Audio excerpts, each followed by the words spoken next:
As a driven dentist, you see the world differently. Where some see scarcity, you see abundance. When others want to give up, you keep going. You're building an amazing life of significance.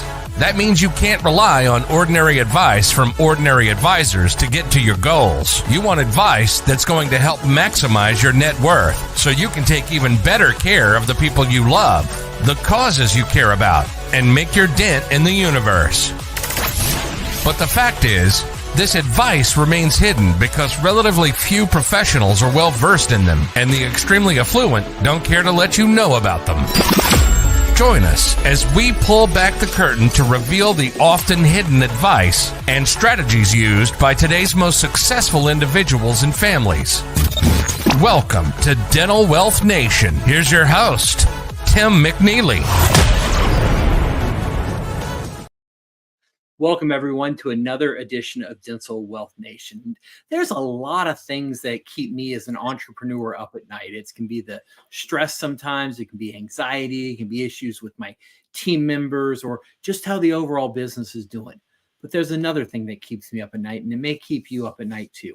And that is debt. And, I've accumulated some debt in acquiring assets through my life, and it's something I want to get rid of. And I'm slowly working on retiring that debt because I want to be debt free. And chances are, if you're listening to this also, you at some point want to become debt free also. And that's why I'm so excited about today is by the time we finish today, you're going to know that becoming debt free is actually possible. It's a reality that you can achieve. You're going to have tools to help you better communicate with those around you about your finances and about money, because money can cause a lot of stress and anxiety. But most importantly of all, you're going to feel confident that you can live and build a debt-free lifestyle. And I am so excited about our guest today. Our guest today is Kristie Reph. She is a financial coach who's been helping people, and not just people. She's also helped me and my wife get out of debt and pay better attention to your finances. And what I love about Kristie is she's got a passion for encouraging you to dream big and helping you achieve even more so that you can take better care of the people you love, the causes you care about, and really make a lasting impact for generations to come. Kristie, welcome to the show. Hi, Tim. Thank you for having me. It's awesome to be here. I am just so thrilled. And it's such an important topic that you and I are talking about today is debt. And, in your work with people, do you happen to see anyone out there with any debt in the world today? Yes. Actually, I'm a part of Dave Ramsey's preferred coaching program, and the stats that he gives is 80% of people live paycheck to paycheck. That's a pretty staggering amount to me, and it's scary. Yeah, no, I absolutely. Why do you think that 80% of the population, that's 8 out of 10 people, that's a lot of people.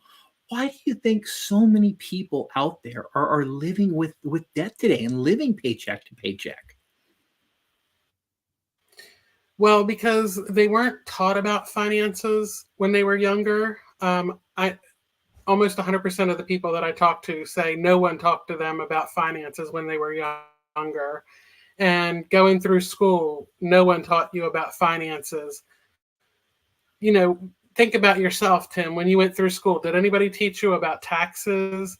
Did anybody teach you about credit cards? Did anybody teach you about just how to set up a household budget?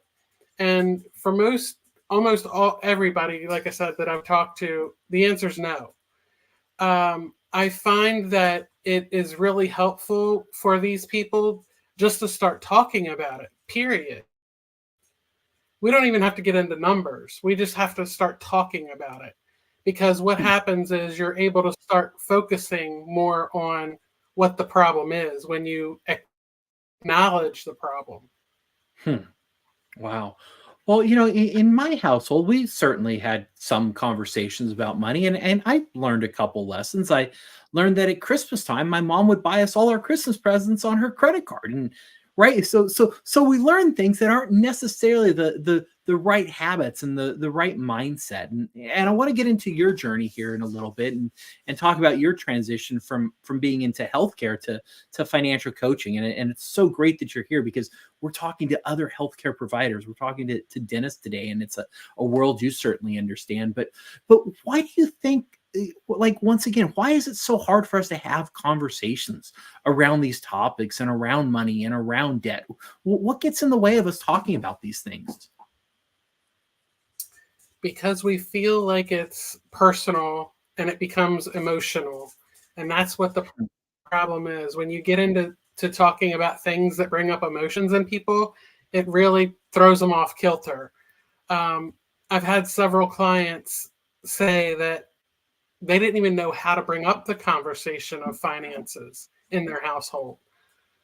Other clients have been like, oh, I was divorced and my husband handled all that, so I just don't even know where to begin. So our society teaches us that's a taboo subject. It's kind of like politics and church. We don't talk about those things. Well, why? I don't understand. If we sit down at the dining room table and teach our kids that this is the money that we have coming in each month and this is what the mortgage is, where do you want that $20 to come from that you want to go out to dinner with your friends with? Where does that come from? They just think that it's magic, just like you did with your mom and Christmas, Yeah. And it's all magic until that credit card bill comes in the mail, and then it's not magic anymore. Yeah, I learned later on in life you have to pay those things off. It's crazy. Who knew? But would you share with us a little bit of your journey and your transition from working in healthcare to helping people through financial coaching? Well, again, my story is kind of emotional. I started my journey when my husband and I got married 25 years ago, and we just kept accumulating debt and accumulating debt. Our house that we had built in Maryland was a 5,200 square foot house. We had 3.5 acres. So I've had the big house, the cars, the whole thing. And 2008 hit. So I don't know if anybody remembers what happened, but market took a kind of a crash. It kind of went, oops. So they did away with my husband's job, and he was in middle management. So when they did away with his job, that was an oh crap factor of, now what do we do? We have this big mortgage, car payments, the whole 9 yards. So we decided to move to South Carolina because it was cheaper. We had already bought property down here because we kind of saw the light coming towards us, and it wasn't a flashlight. It was a freight train. So we moved to South Carolina and bought a piece of property, came down here when we sold our house in Maryland and paid cash for the house. Thought we were in the free and clear. Our habits didn't stop. We continued to build debt. So at one point we had $290,000 worth of debt, not including our house. So fast forward to 2014, I started writing it all down in an Excel spreadsheet. And I said, enough. This has got to stop with me now. And I went to the Dave Ramsey coaching, the Dave Ramsey class, and that taught me how to budget and how to start not relying so much on debt and credit cards. And 8.5 years later, I am debt free. So it is possible. That's amazing, Kristie. Wow. Yeah. And so I noticed when you were sharing that, you kind of reached that moment where you said enough is enough, and that change has to start. How important is reaching that point of being able to mentally say enough is enough? Is that essential in this transformation in the mindset and overcoming debt? Yes, it is essential. you have to get to that point of being willing to change. And then you have to get to a point of being willing to be open to listen to what other people have to say and just follow whatever the information is, just follow their lead. Like with me being a coach, I have to just tell people it's just that simple. Just do it.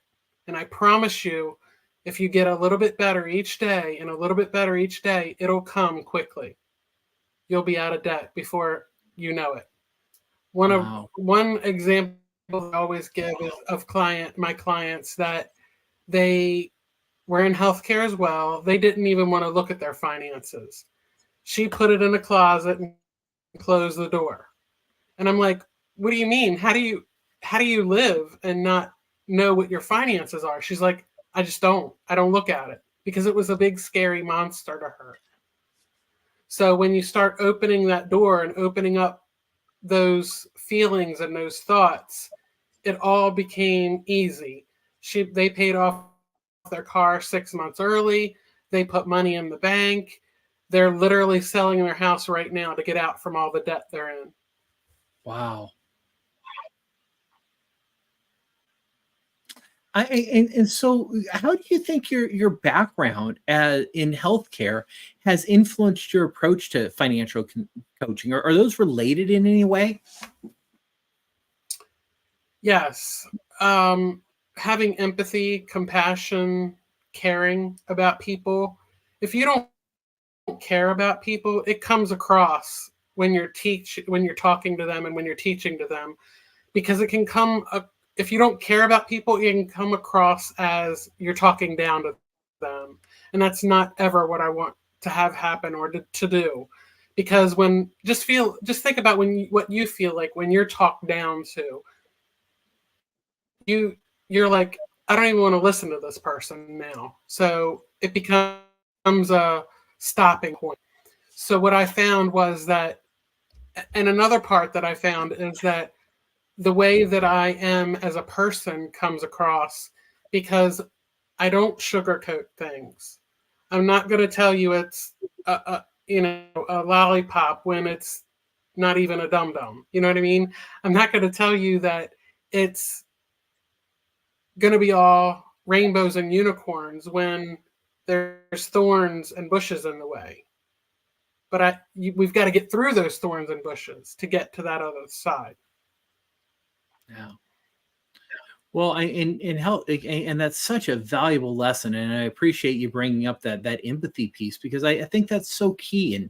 And what you shared about finances so often being a monster to people, and this big scary thing. I think a lot of us are scared to open up our bank statements. We are scared. We may like to add up our net worth, but we may not like so much to look at our cash flow statement, because those are very different things.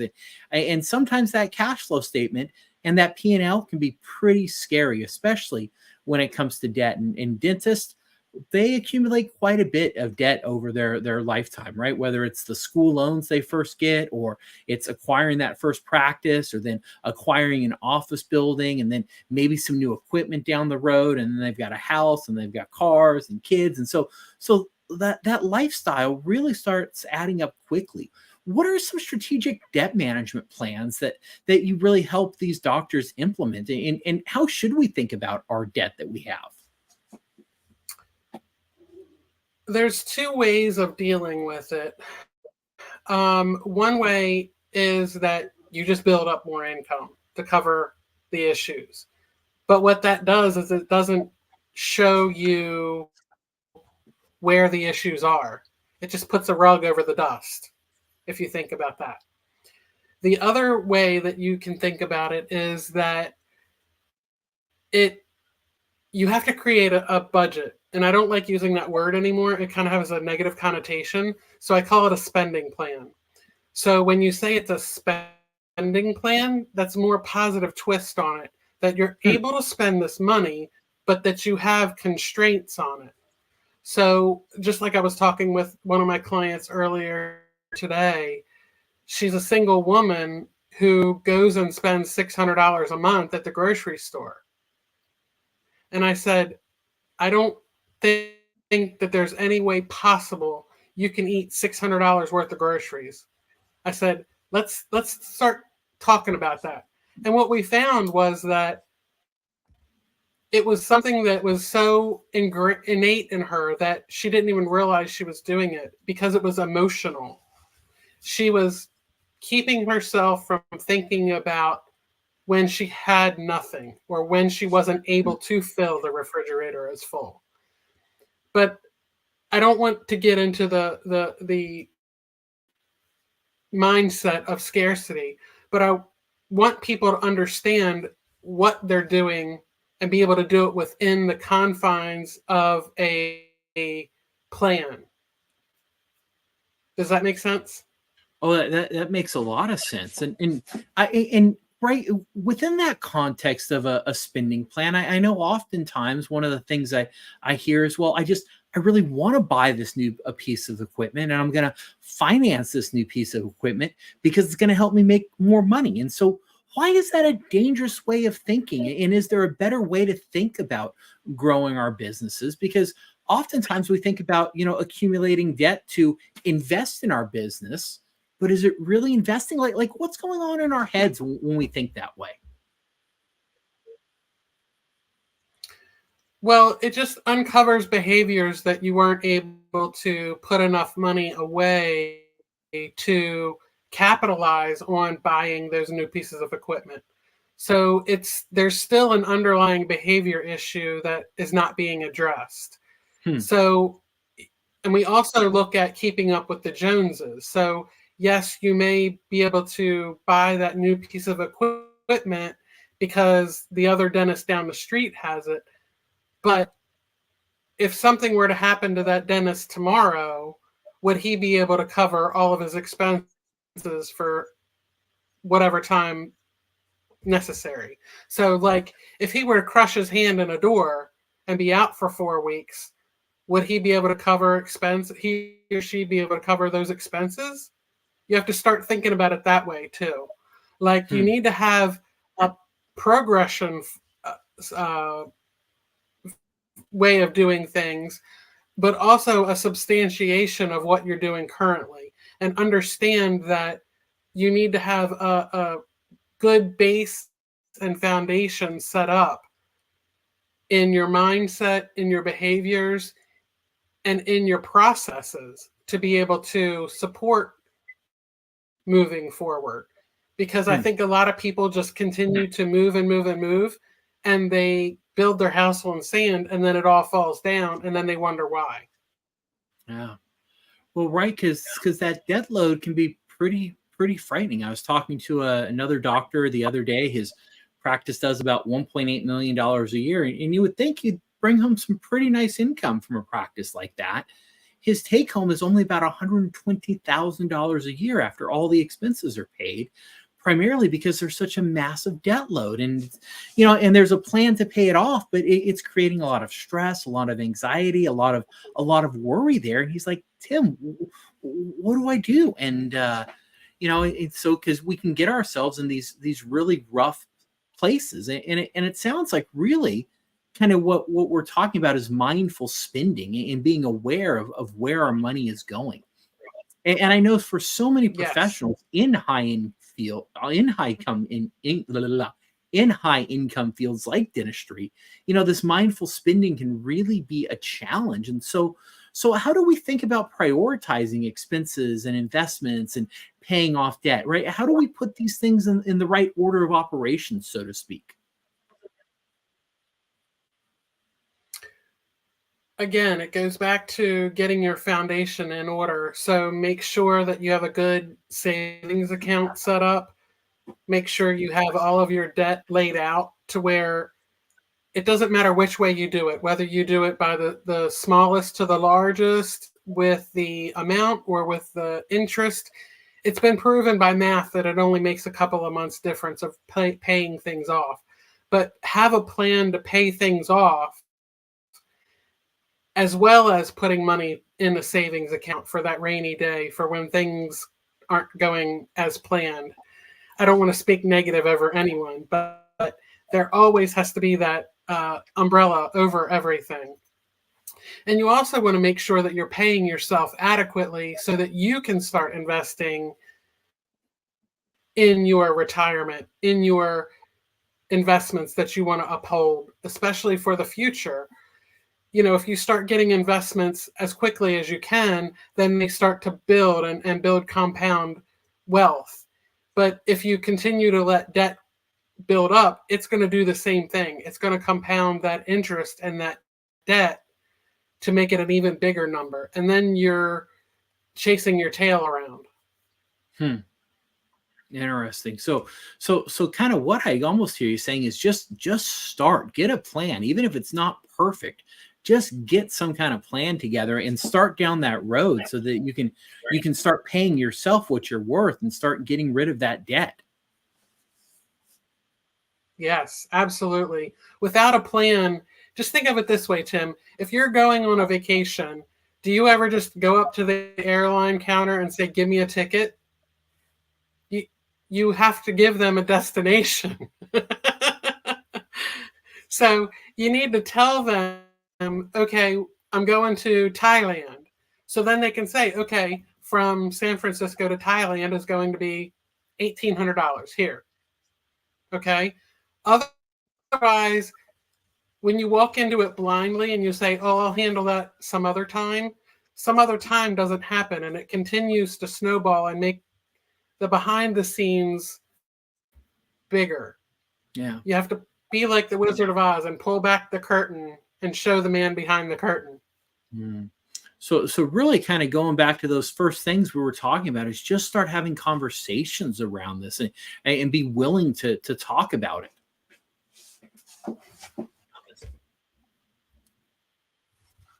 Yes, absolutely. Yeah. And I see to have conversations that are,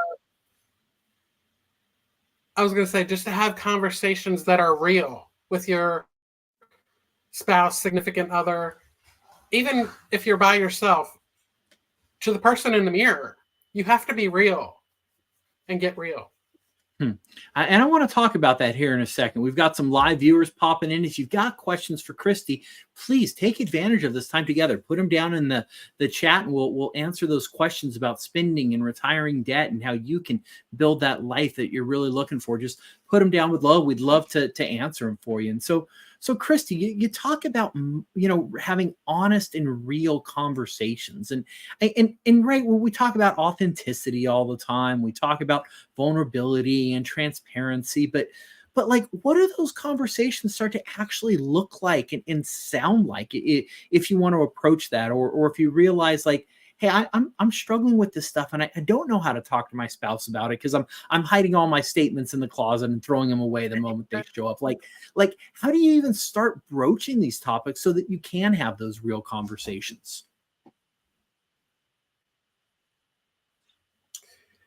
That's a difficult one to talk about without personalizing it towards the person that you're speaking to.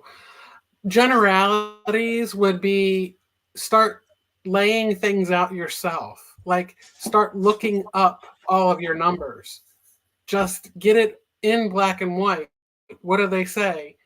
Without something written, you have no idea of where you are and where you've been, right? So just like taking that journey to Thailand, you need to have a route in place before you can even broach moving on. So when I started with my Excel spreadsheet and looking at how much debt we were in, it was mind-blowing to me that we had let it get this far out of control without having those conversations of, it's Friday, it's payday, why are we broke again?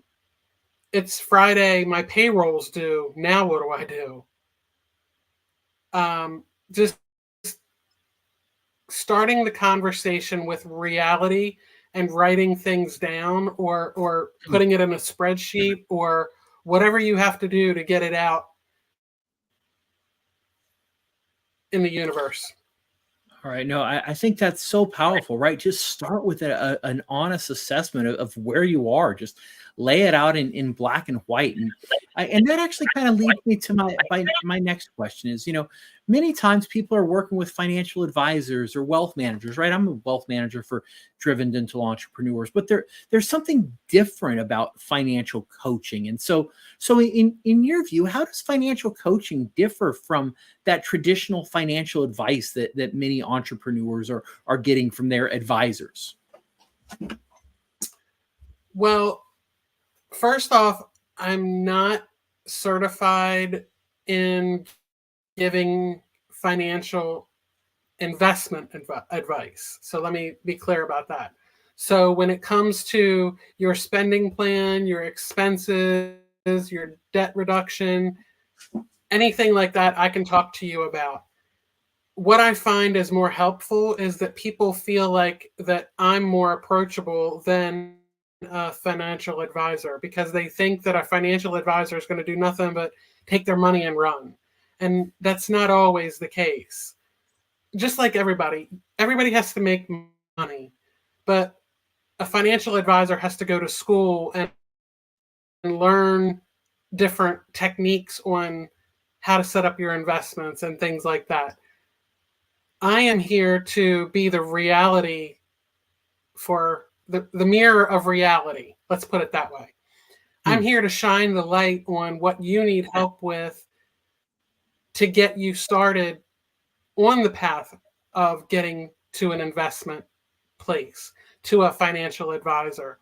Those people don't really deal with the people that are day-to-day people. They deal with things that are more long term.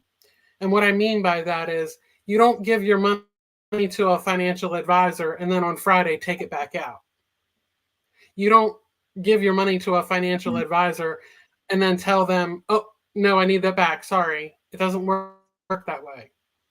But with a financial coach, you are able to deal with your household with me. So we sit and we talk about what you want your household to look like, what you guys have talked about, what you want your spending plan to be, where you want your investments to go in the future. I feel like I'm the more, if you want to give it an analogy, I'm the jeans and t-shirt kind of person, and a financial advisor is a person in the suit and tie who I send you to when you're ready.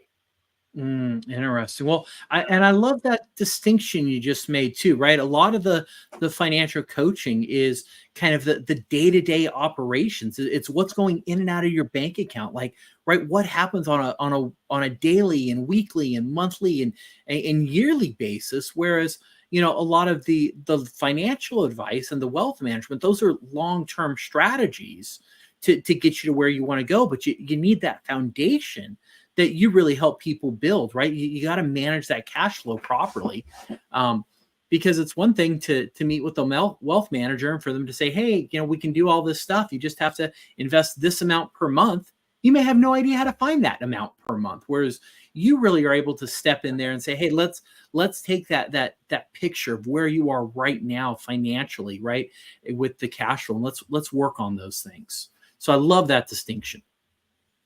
And once again, I see some people logging in. If you've got questions, just post them down below, and we'll get Kristie to jump on those and answer them live for you.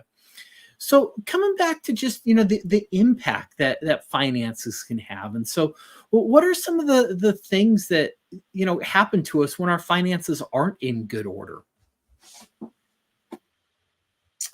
Well, just day to day can be sleepless nights and causing emotional strain to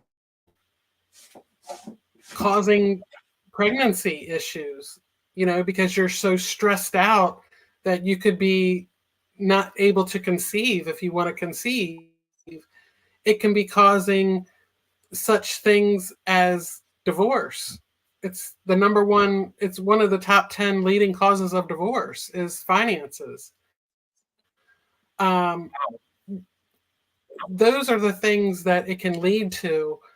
And I'm here to be the detour in the road to see if we can work something out to get you off of those sleep medicines because you can't sleep, to be able to get your mind to kind of relax and take it down a notch.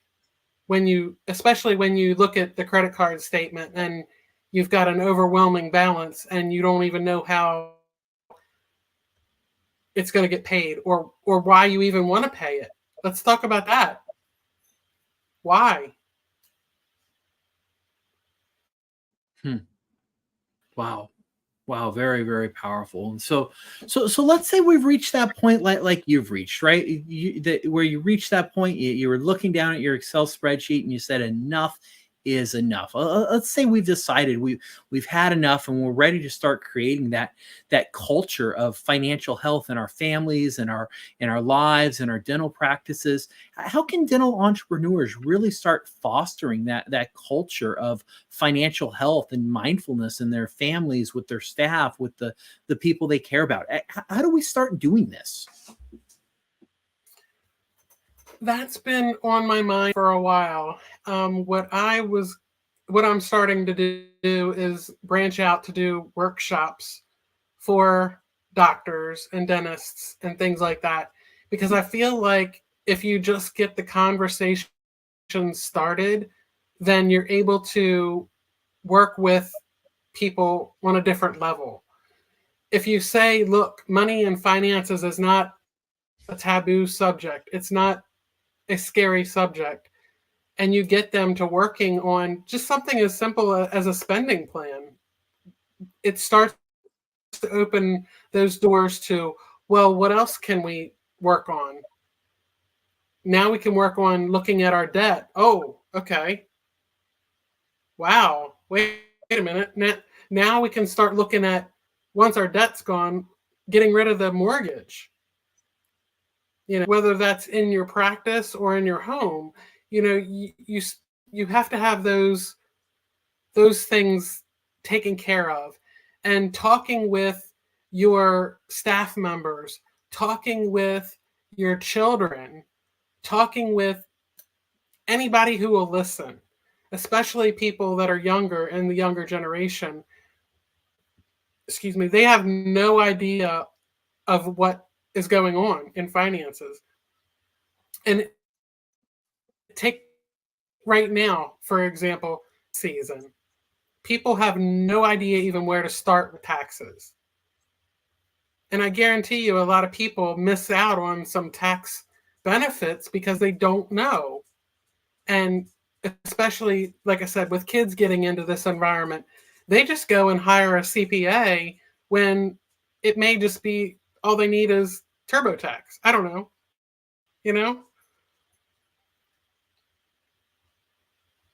Yeah, no, very, very interesting. Great point. I love that you start touching on, right, one of the ways that we can build a healthy culture of financial health is actually just focusing on the education piece, right? Just educating ourselves, right? Acquiring knowledge. That's one of the reasons I run this show. That's why we share these strategies and tactics with you, is we want to create that financial education. But often, one of the struggles we see in financial education, especially among dentists, is a lot of dentists I've talked to, they say, Tim, I'm not that good with numbers. But then I push in it a little. I'm like, actually, you're really good as long as those numbers are 1 to 32, which is the number of teeth in a human mouth. They've got those numbers nailed.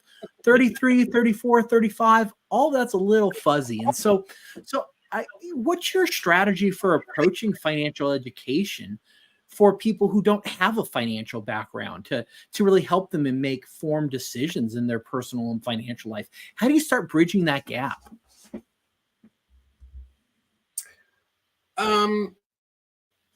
Like I said before, just mainly getting them to look at their expenses in a real-time atmosphere. So, like, one of the exercises that I have most of my clients do, and I think you'll remember this, is collecting your receipts for 30 days. Yep. And you don't think that that's a big deal, but right now we have, phones that do everything for us, including make payments on things that we don't feel anymore. So what I mean by that is, it's become a big thing online as well, that you have lost that tactile sense of cash. So when you have cash in your hand and you go to Starbucks, you have $100 bill in your hand. You go into Starbucks. Are you breaking that $100 bill for a $5 coffee? I'm gonna scan this thing. Exactly. And that's what I mean. Even if you go to the gas station, most people hit no receipt. Or they can't even get a receipt out of the pump anymore. So I want you to feel what that transaction feels like, and I want you to go into the gas station and get the receipt, and I want you to put it in an envelope for 30 days. And I'm not trying to punish you by doing that. I'm trying to show you that it's a transaction, and all money is in this life is energy, and it moves back and forth. You in a dentist practice, would you ever consider doing dental work for free forever? Most people, the answer is no, right? You have to have that flow of income coming back in. So that's what I'm saying. Somehow we've lost that touch of putting that $100 bill on the counter and paying for that $5 coffee. And that then reciprocates behind the scenes. Then that store owner is able to take the money and do what he needs to do, or the dentist is able to take that money and do what he or she needs to do. So if you make it more tactile, I think that that's one good strategy that people can use. And if all else fails, go back to nothing but cash. If you feel like you can't control the credit card or the Apple Watch or the phone, go back to all cash. Take what you're going to pay yourself, whether that's $4, $5, $6 grand a month, whatever that is, and take it out of the bank every month. They might look at you like you got 6 heads, but you've got to do what you got to do to get that in your mind that I'm on a mission. I have a goal. And a lot of people waste a lot of money. I shouldn't say waste. A lot of people use their money by like going out to eat and by buying dinner for everyone at the table. But you have to realize that that's taking money out of your personal spending plan and using it for other people. And that may be okay. You may have a budget for that, but you may not. And if you don't get that under control, that can get out of control very quickly. And when you use that credit card, you don't even feel it. You take that receipt home and you throw it in the trash. That's $400 or $500 gone. Easy. And that might even be a mid-level restaurant. That's not even a high-level restaurant. Yeah. These days, that's your average place with a couple people for dinner. Wow. Exactly. Yeah, no, and I'm not saying that you need. I'm sorry. I'm not saying that you need to have that scarcity mindset, but I'm saying you need to be aware of what you're doing and what your goal is. Yeah, I love that you've referred to it as a spending plan and not a budget, because it gives you permission to actually spend the money that you make.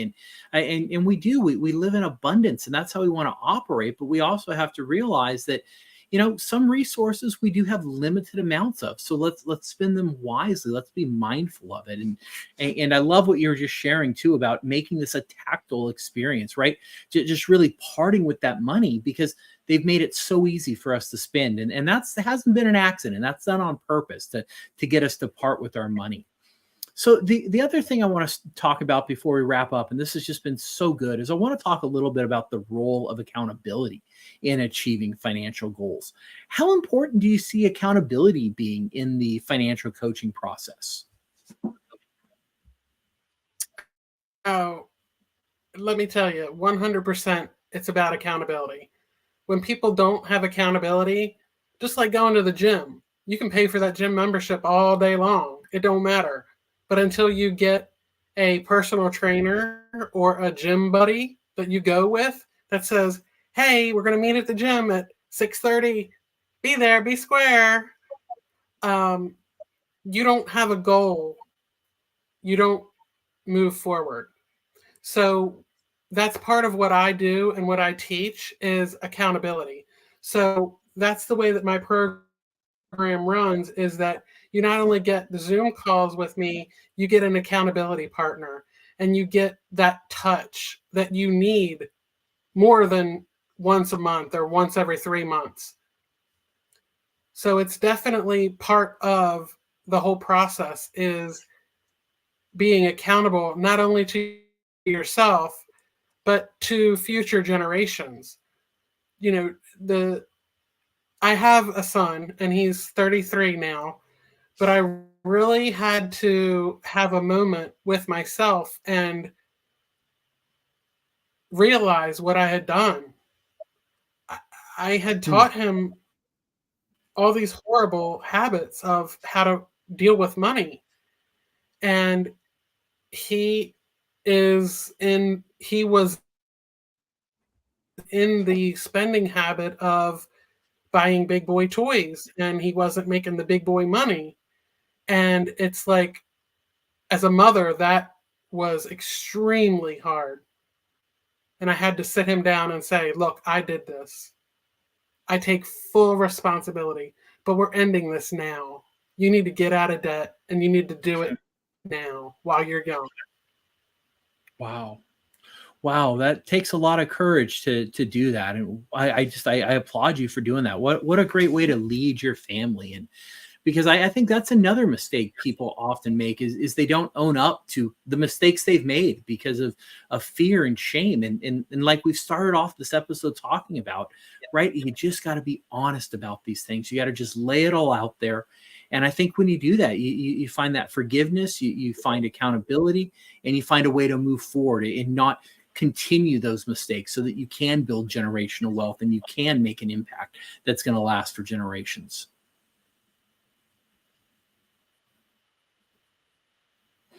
And I think I'd love to.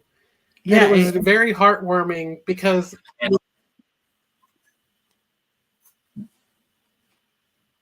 no, I was just going to say, with my son, he was able to help 2 of his buddies at work start looking at their finances and dealing with their debt. Wow. Right. See, talk about impact, right? One small change that you made with your son is already having a ripple effect and going out there and impacting his circle of friends. And hopefully it'll spread on from there. And so, right, well, what a great way to give back, especially when it comes to finances. And the other thing is, you've been married just a couple years now. And, you know what, I think, is it 25 years? Mm-hmm. Right. Yes. That's amazing. And so, right, you and your husband, I'm sure, have certainly had those money conversations. And what's some advice that you would offer those dental couples who are listening on managing their finances together, especially when one or both partners are involved in a high stress profession?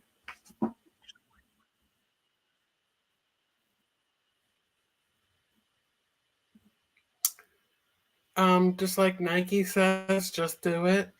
I mean, it's something that you have to get over that hurdle. It can cause some uncomfortable conversations. I'm not going to lie. You know, when you were hiding all those credit card receipts and those packages underneath of the bed because you didn't want him to see them, that all has to come out to the light to understand where all that money went. And the other issue is that if anything were to happen to you or your spouse, you don't want somebody else to have to come in and clean up your mess. Plain and simple. Wow, no, that's such a good point, right? And I love it. Just do it, right? Just get started, right? And so, if someone wants to get started, how can we find you? How can we get in touch with you, Kristie? inspiritfinancialcoach.com. I have a booking page there. You can book a free 45-minute call with me to see how I can help.